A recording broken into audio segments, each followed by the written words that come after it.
everybody. Welcome to the Responsible AI Report, where we are speaking with some of the leading experts in responsible AI. I'm very excited. We have Vyoma Gajjar joining us today. Vyoma, thanks so much for being with us.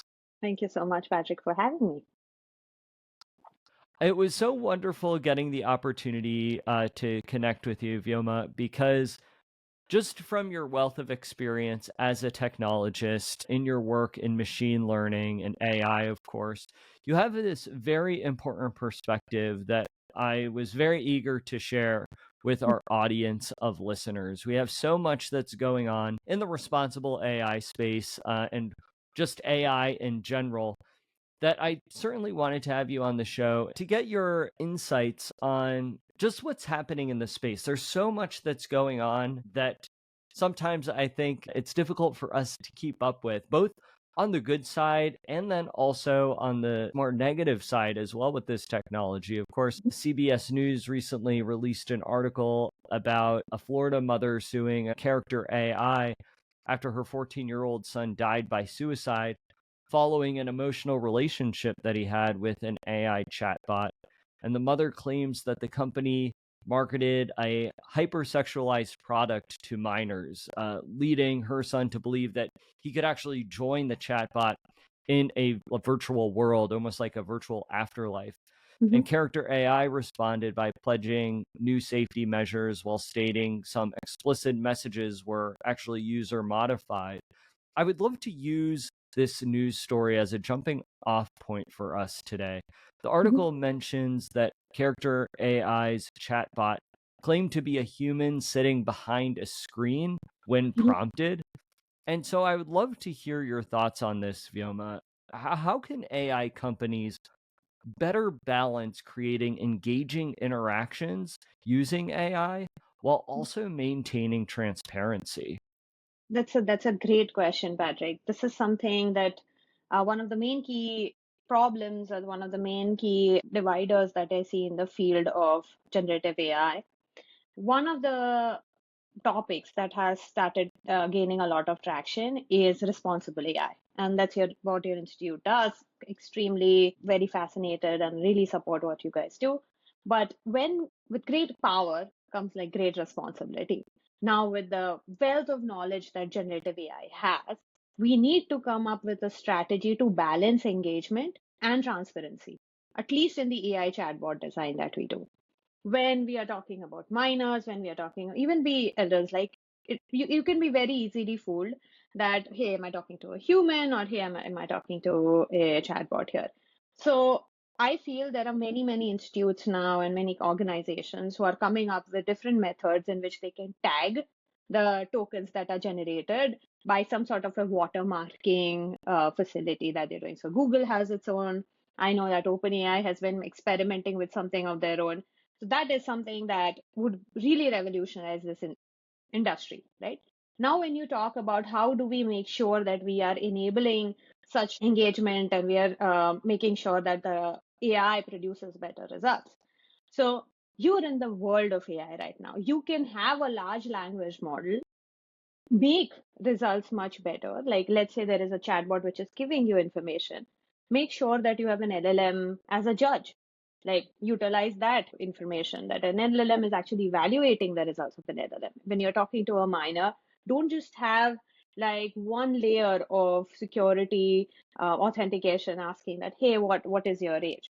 Use the tools that are available. Do some sort of sentiment analysis. Do some sort of analysis on the kind of behavior of the person that you're talking to. Have tags. Let's say a particular person is talking about, hey, I feel really attached to you. I think I'm in love with you. Those kind of words can actually be tagged. You can have like a LSTM system, which can be developed with these separate layers. Imagine a layer on a layer on a layer, have multiple levels of authenticity that are available to make sure that the chatbot that you are having is actually the right chatbot for that particular group. Remember the time when we had these new apps that had come in, adults and young people, all of them had their own apps, YouTube. And then came YouTube Kids, right? So we are in that point of inflection right now that, oh, generative AI, everyone needs to be like on that particular topic. I need to have generative AI in my system or in my company. But people don't realize the aftermath, right? I work with clients day in and day out. They deploy chatbots in production and then they get like sued with $1 million lawsuits, and then they realize, oops, should have tested it out earlier, right? So there are ways to have explainability, there are ways to have transparency, there are laws, mandates, which I feel different countries, counties, states are coming up with them. And I extremely stand behind the fact that explainable AI is the talk of the future. That is something that will have to be embedded in our platforms going further. Yeah, I absolutely agree with that, Vyoma. It's fascinating to hear your perspective, just having so much experience in building AI and having a deep understanding of what goes into it as well. Mhm, This concept that you brought up of essentially building technology for, I guess, specific age groups is very mhm, relevant. I mean, with regards to this story with character AI, they reported that their technology is for users aged between, or I guess rather popular between the ages of 18 and 25. But clearly, from this story, it attracts younger users. And so I would love to know your experience as a technologist who's done a lot of work in AI and machine learning. How do we build these safety measures at the foundation? Because obviously there's a lot of talk with regulation, which tends to move very slow. So a lot of yeah. people believe that no, these safety measures need to be implemented at the ground level. Mhm, How can we go about doing that? yeah. See, again, use AI to validate AI at this point as well. You have a lot of legacy information. You have legacy data about how people, children talk, or like how humans have spoken to chatbots over the past years. Use that particular information to look for trends, patterns. And when you're talking about the age of 18 to 25, there are so many different safety measures that can be taken. And we need robust safety measures now. Let's say you do age verification using some sort of machine learning. You have sentiment analysis that you can do. You can pick up these linguistic patterns, the way that a particular child is speaking and an 18 to 25-year-old speaking. You'll pick up on slangs that they are talking on about, and there are some sort of ways to analyze these user behaviors. So I feel do that, A1. Do some sort of content filtering. So use large language models or even basic NLP, like natural language processing techniques, like to block any sort of explicit content or any sort of like mature content that is we utilized. When a child, like in their character AI use case, was talking to that person, there will be have been hundreds of instances, I'm sure, when that child has like had a cry for help, which just went, maybe no one noticed that the chatbot didn't understand that because there aren't those filters around it. So use natural language processing with those words, even if it is hard coded. What's wrong? Like, even if it is rule based, why does everything need to be generative AI embedded? Use some of the traditional AI ML methods, utilize, pick up on those tokens, pick up on those words, and then go forward with it, right? Have parental controls, have monitoring skills, monitoring dashboards that are available. Make sure that if you've figured out that this particular person is a minor or is leaning towards the younger age group, then have those monitoring and controls that are available on it. And then again, as I mentioned, a child should have a child specific UI, a child specific GUI, and etc. Right? And always, always, before you go into production with such a big chatbot, you need some sort of human intervention, some human review till it reaches a point such that everyone's comfortable with it. Were there any metrics that were defined? What were the transparency metrics that character AI was using? Was it written on the website? So write all of that. I know we are very early in the stage of generative AI and using generative AI, but you can't lose a life on it. It's extremely brutal and lethal, and we need mandates and a system around it. Yeah, that's a really good point, is having a system for creating the systems Yeah. and why that's so essential. I feel like a lot of times, especially as it relates to generative AI, we see this as Mm, this shiny new toy, and we want to use it and experiment with it and build all of these new and exciting tools. mhm. But if we're too hasty with it, then all of these issues start to arise.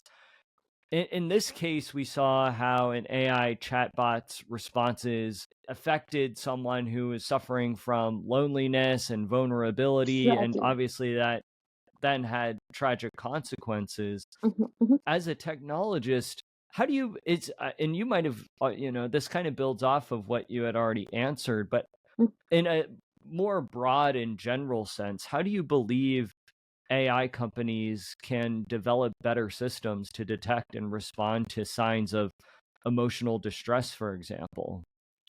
First of all, when you're creating a machine learning system or a generative AI system, and a company is trying to create one to detect emotional stress, you need some emotional intelligence framework. And to create those emotional intelligence frameworks, you need to understand the user emotions. Look at all these large companies that you have: Salesforce, Microsoft, be it anything. You have so much CRM data, you have customer relationship management data, you have that chatbot data, you have legacy data that has been fed in Excel sheet over years. Where is all that data? Why aren't we using that data to analyze human behavior? Why aren't we using that data to understand the human emotion? So I feel that is one of the things. Use these NLP techniques, any of the NLP techniques, as I was mentioning, understand the user input, understand any distress that are available or any sort of distress signals that are available. You might even get that on open source. You have these open source libraries or open source data sets which have all of this information. You don't need to go searching for it, right?